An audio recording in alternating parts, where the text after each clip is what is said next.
Hi, this is Jeff, the host of the Reading and Writing Podcast. I wanted to tell you about an app that can change how you plan parties and celebrations at your home. Drizzly. Drizzly is the most convenient way to buy beer, wine, and spirits, with delivery to your doorstep in under 60 minutes. Are you hosting a book club party and you need a couple of bottles of wine? Well, keep in mind Drizzly. Or do you and your friends make cocktails based on your favorite book characters or novels? If so, again, use Drizzly. That's DRIZLY.com. Drizzly is the #1 app for alcohol delivery. Again, that's Drizzly, DRIZLY.com. And right now, if you act, Drizzly is giving every new customer $5 off their first order. Just use the promo code FAST5 at checkout. Are you on a search for a special holiday or birthday gift for a reader in your life? A reader who loves history? Well, I've got a suggestion for you. How about giving them weekly historic letters in the mail from Letterjoy? Every week, they'll receive a letter from a famous historical figure or an eloquent eyewitness to a major event. Past Letterjoy letters have included famous defense attorneys, the United States and China, or working on the railroad, exploring the American history of the railroads. For example, one letter was an engineer writing home to his wife to describe the tough process of laying tracks for the Transcontinental Railroad. Every Letterjoy letter arrives at your door on fine stationery or parchment with a real stamp. And each letter also includes the postscript, an article by expert curators on the latest letter and the historical figures and events connected to it. Visit letterjoy.co to give weekly historic letters to the historian in your life. And I have a special offer for listeners of this podcast. Use promo code BOOKS at checkout to get $5 towards your first order. Again, that's letterjoy.co, promo code BOOKS, to give a special gift to the reader in your life. Welcome back to the Reading and Writing Podcast. My guest today is John Scalzi, author of the new novel, The Kaiju Preservation Society. John's novel Red Shirts won the 2013 Hugo Award for Best Novel. John has also been writing on his personal blog, Whatever, since 1998.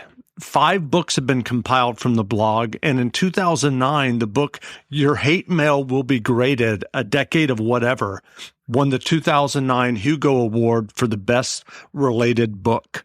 John, welcome to the podcast. Thank you. It's good to be here. Sure. Well, if someone listening hasn't yet heard about your new novel, The Kaiju Preservation Society, how would you describe the novel?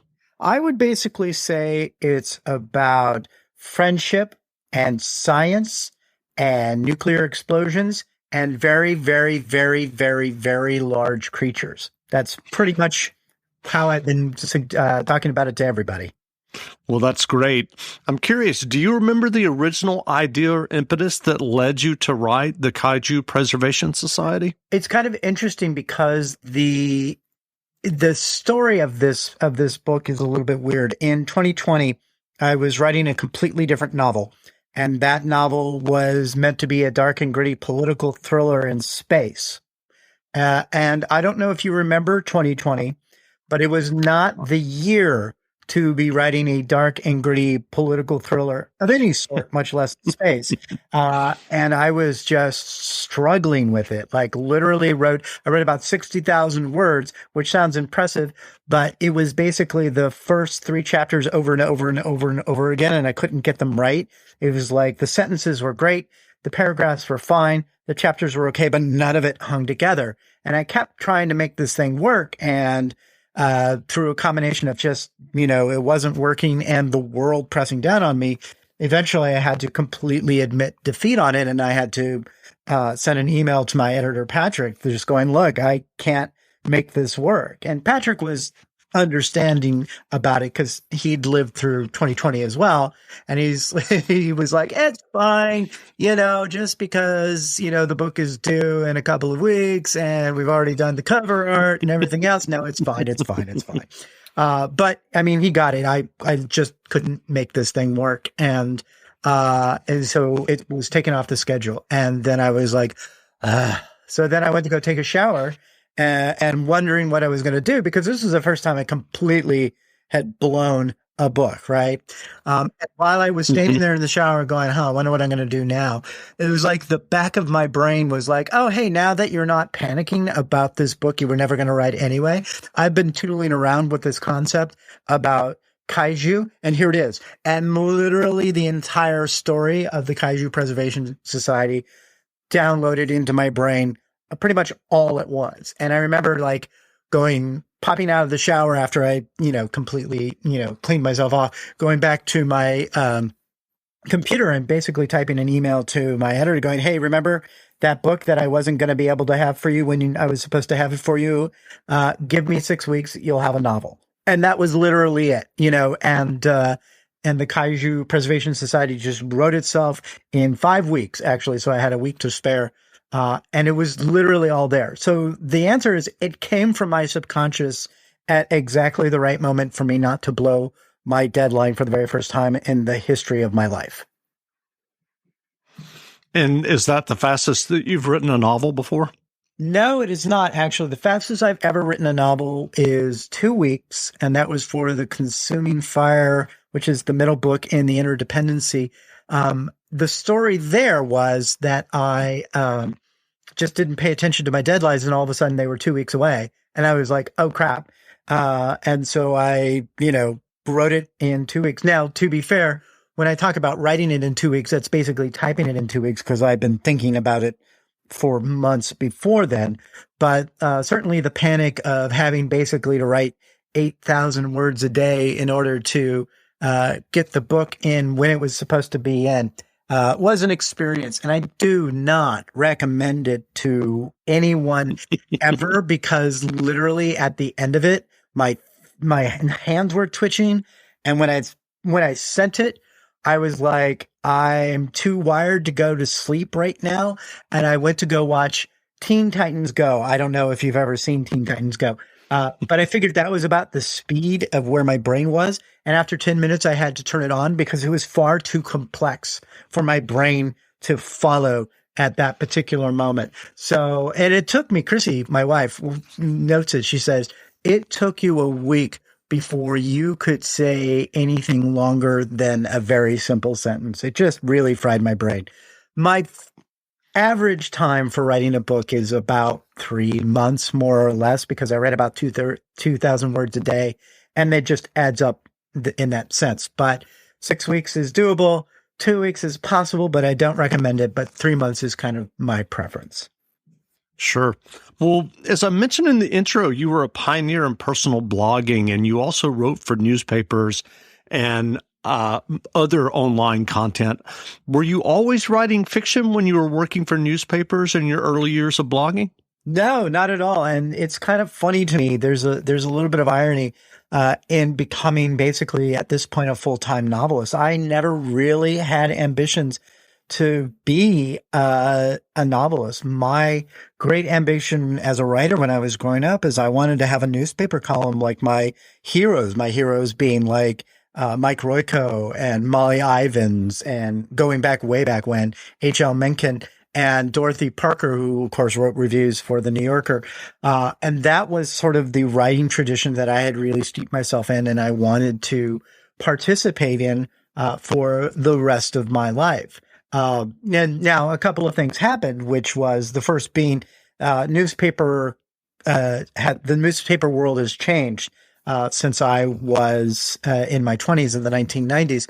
And then also in 1997, I was going to go back to my 10th high school reunion. And I knew that all my friends from high school would be asking me, so, hey, have you written a novel yet? because that's what writers were expected to do. And in high school, I was the writer kid. So I was like, oh, well, it's time to find out if I can write a novel.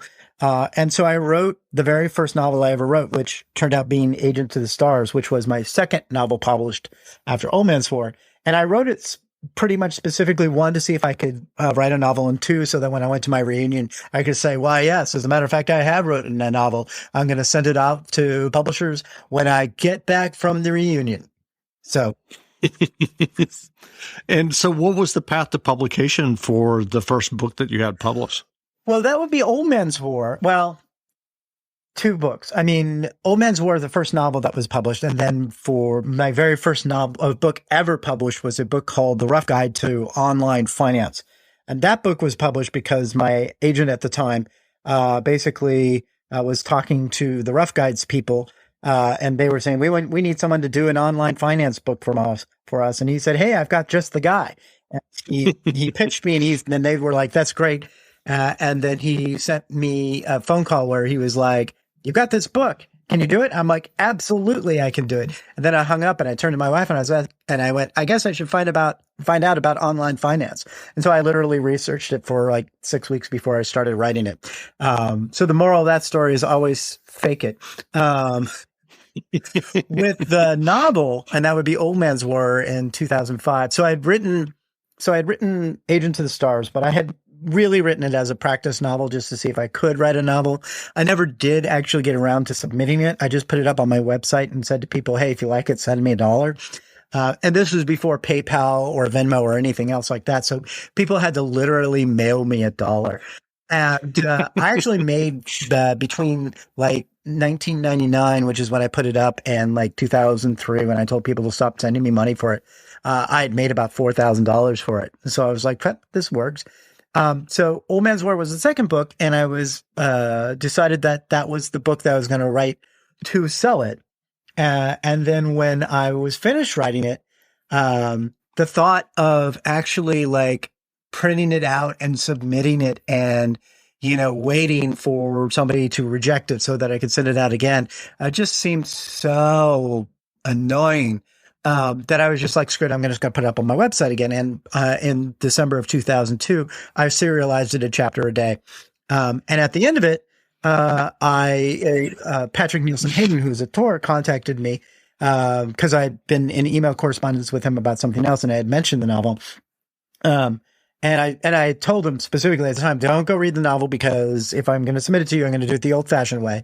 But he didn't listen, and he read it and he was like, this is great. Do you mind if we publish it? Would that be okay with you? And I was like, I guess. And then he was like, all right, well, if we bought one, we might as well buy two. Do you have another book that you have, that you're thinking of writing? And I hadn't had at the time, but of course I said, why, yes, I do.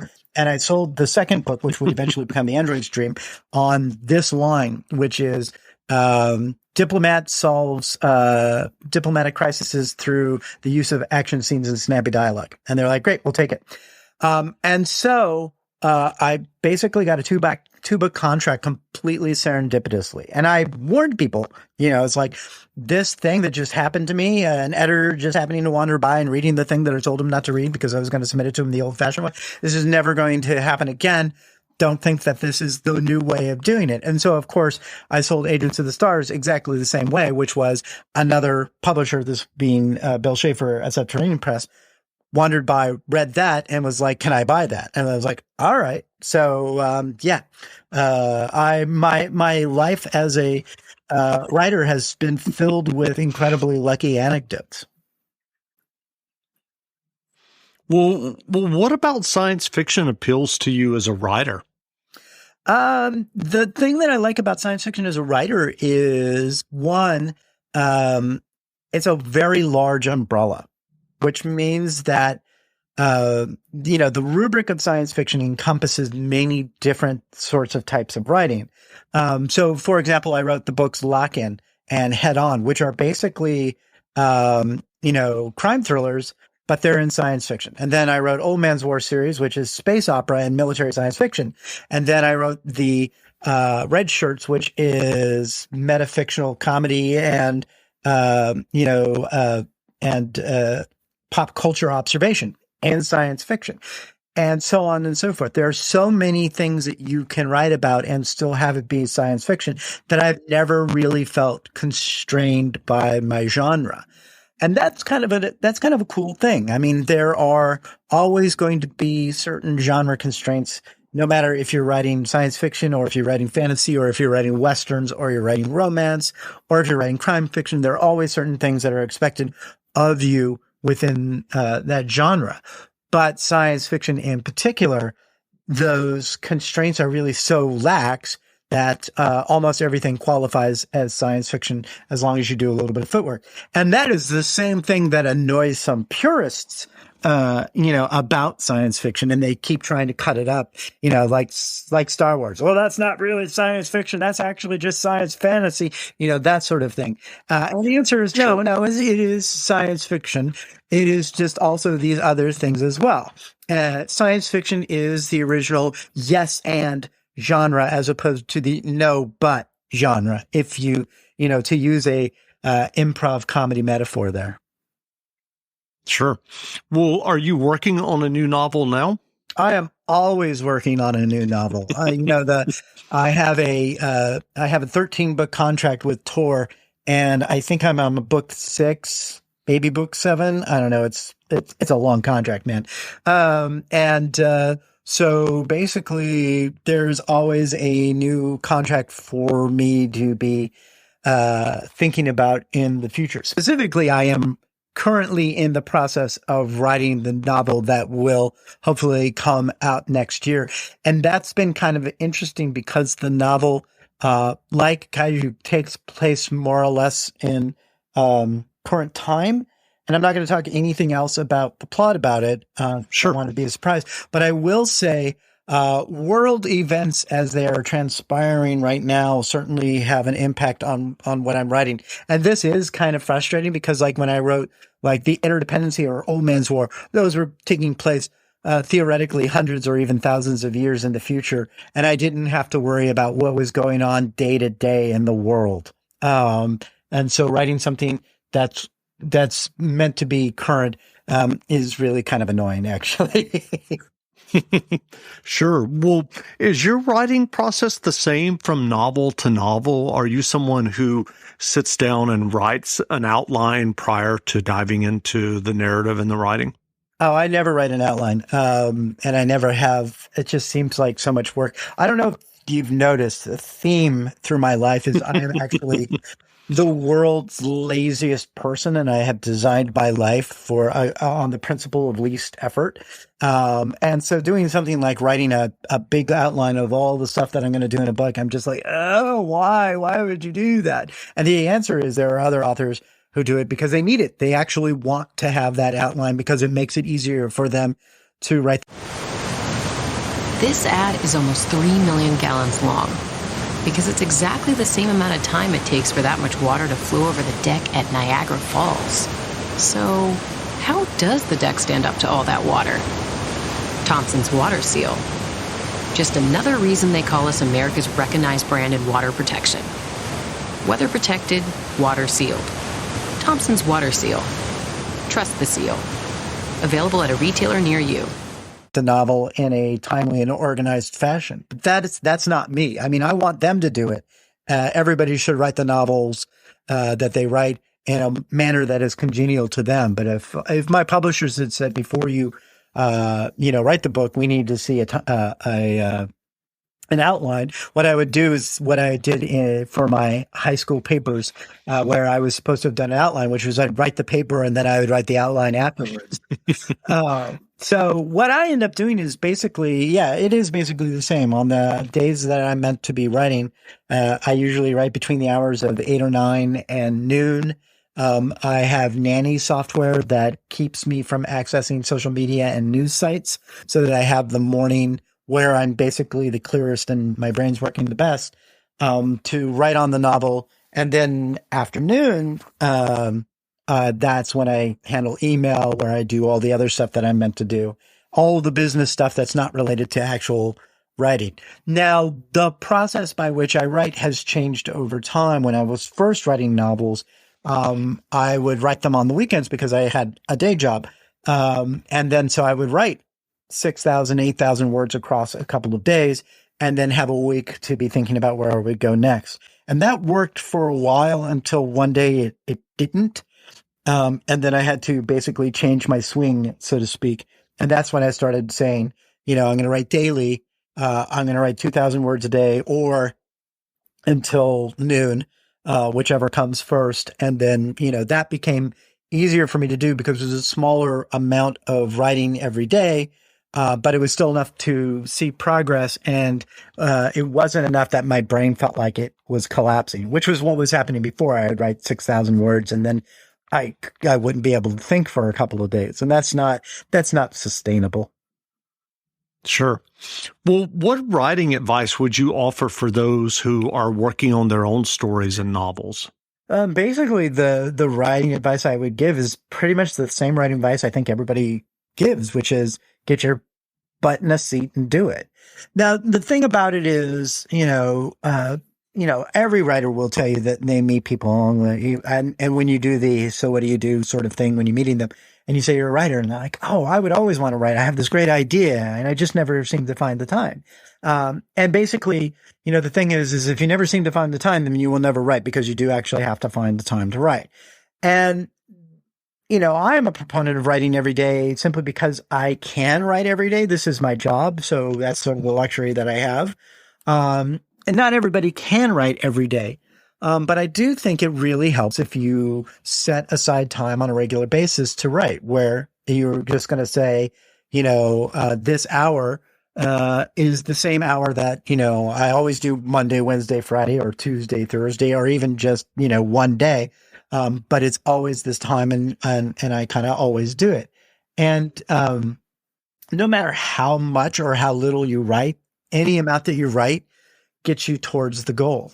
So that's the one thing is find the way to carve out a little bit of regular time so that your brain can get used to, oh, this is, just like your brain gets used to like, oh, this is the time that I exercise or, oh, this is the time that I go to work or whatever. It goes, oh, this is the time that I'm writing so that when you sit down, you're prepared. The other thing that I would really stress to people, and I think this is a thing that happens especially to novice writers, is they sit down and they say, now I'm going to write this story. And it's the most important story to me in my life. And they sit down to write it and they don't have the skills to write it the way that they feel it in their brain. And then they get discouraged and they stop.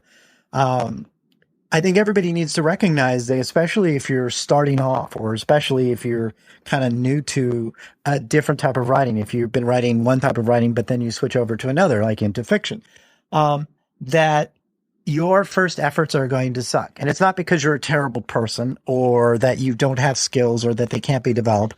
It's simply because you're just doing it for the first time. I always make the metaphor to someone, you hand them a guitar for the first time and you're like, okay, give me the, guitar solo from Van Halen's Eruption.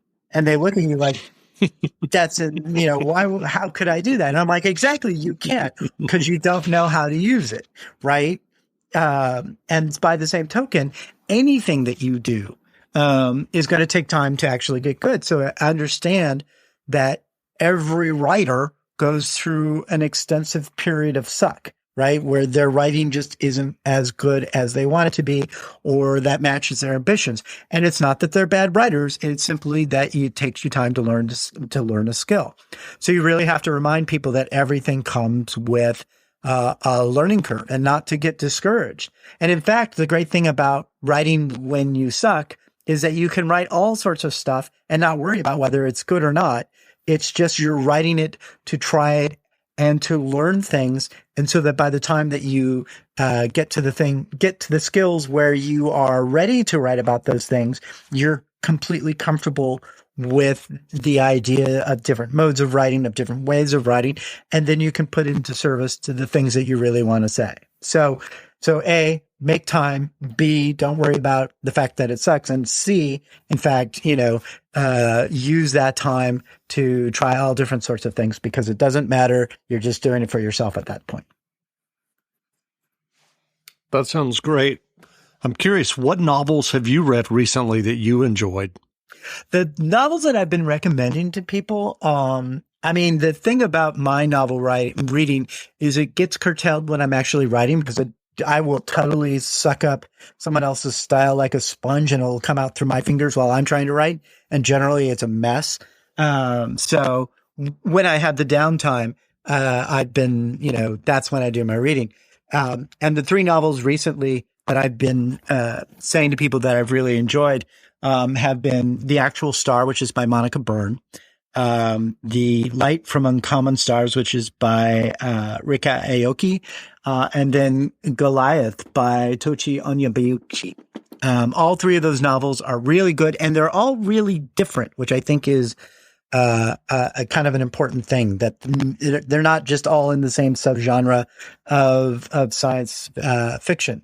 And the thing that I think is really cool about that is it kind of reflects the diversity of science fiction and fantasy in our world today. It's just so much wider in terms of what's being published by various sorts of authors that we didn't necessarily have a lot of representation with before, and now we do. And the stories are so varied, and they're so different, and they're so cool that as a reader, it's fantastic. And as a writer, it inspires me to make sure that my own writing, which is very specific and not like these other authors in their writing, but that it performs what it does at the same level as these writers are performing at. They're raising my game by just being so awesome. And I want to, be as close to as awesome as they are right now with my own stuff. That's great. Well, where can people find you online if they'd like to learn more about you and your novels? They can find me online. I mean, literally just type Scalzi into Google and I am the first 100 listings, which is kind of cool. And it works the same for Whatever, which is the name of my blog, because it has been there for 23 years. That after you get past the dictionary definitions, it's right there to be linked into. But yeah, I have a blog that has been there for 23 years and I write on that nearly every day. And I also have a feature there called The Big Idea, where other writers come and they talk about their newly released books and what's so cool about them. So every day is basically a new book recommendation from the author themselves. And then whatever I'm writing about, I'm on Twitter at Scalzi. And again, commenting there constantly. So if you really want the fire hose that is John Scalzi being performatively active online, those are the 2 best places to find me. I'm there. That's great. Well, again, we've been speaking with John Scalzi, the best-selling writer of the new novel, The Kaiju Preservation Society. The book is available now, so go buy a copy. And John, thanks for doing this interview. Oh, yeah. No, thank you for having me. It's been fun. Thanks a lot. Now, stay tuned for a brief excerpt from the audiobook of John Scalzi's new novel, The Kaiju Preservation Society, performed by Will Wheaton, courtesy of Audible Studios. Chapter 1. Jamie Gray! Rob Sanders popped his head out of his office door and waved at me, grinning. Come on down, let's do this thing. I got up from my workstation and grabbed the tablet with my notes, grinning as well. I glanced over to Kenesha Williams, who gave me a quick fist bump. Knock him dead, she said. Stone dead, I said, and walked into the CEO's office. It was time for my performance review, and I'm not going to lie, I was going to crush it. Rob Sanders welcomed me in and motioned me over to his conversation pit, as he liked to call it, which was 4 massive primary-colored beanbags around a low table. The table was one of those ones that had a magnetic bead that dragged around blinding white sand under the glass, making geometric patterns as it did so. Currently, the bead was making a swirly pattern. I picked the red beanbag and sank into it, only a little awkwardly. My tablet briefly flopped out of my hand and I caught it before it skittered off the beanbag and onto the floor. I looked up at Sanders, who was still standing, and smiled. He smiled back, rolled over a standard desk chair, and sat in backward, arms crossed over the back, looking down at me. Oh, I see. CEO power move. Very nice, I thought. I wasn't worried about it. I understood how CEO egos worked, and I was prepared to navigate my way through this one. I was here for my 6-month performance evaluation from Rob, and I was going to, as previously stated, knock him dead. Comfortable? Rob asked me. Supremely, I said. As discreetly as possible, I adjusted my center of gravity so I was no longer listing ever so slightly starboard. Good. How long have you been here at Food Mood, Jamie? 6 months. And how do you feel about your time here? I'm glad you asked, Rob. I feel really good about it. And in fact, I held up my tablet, I'd like to spend some time in this session talking about how I think we can improve not just the Food Mood app, but our relationships with restaurants, delivery people, and users. It's 2020 now, and the food delivery app space has matured. We really need to go all out to distinguish ourselves if we want to genuinely compete with Grubhub and Uber Eats and all the others here in NYC and beyond. So you think we can improve? Yeah, I do. I attempted to lean forward in the beanbag and succeeded only in driving my ass farther into its recesses. I rolled with it and just pointed to my tablet. So, you've heard about this COVID-19 thing. I have, Rob allowed. I think it's pretty clear we're heading for a lockdown. Here in the city, that means people will be getting food deliveries even more than usual. But it also means that restaurants are going to be pinched because they won't be able to do table service. If Food Mood offered to lower our fees in exchange for exclusive listings and delivery service, we'd both make friends with restaurant owners and get a leg up on the other apps. You want us to lower fees? Yes. Decrease revenues during a possible pandemic? No. See, that's the thing. If we move quickly and lock down, pardon the pun, the popular restaurants, we'll see revenues go up because order traffic will go up. And not just our revenue, our delivery people, deliverators. I shifted in the beanbag. What? Deliverators. That's what we're calling them now. Clever, right? I thought up the term. I thought Neil Stephenson did. Who? He's a writer. He wrote Snow Crash. And that's, what, a Frozen sequel? It's a book, actually. Rob waved his hand dismissively. If it's not Disney, we won't get sued for it. You were saying? Our, deliverators could also see an uptick. We could pay a higher delivery fee to them. Not too much. I saw Rob starting to frown here, just enough to differentiate ourselves from the other apps. In a gig economy, just a little boost goes a long way.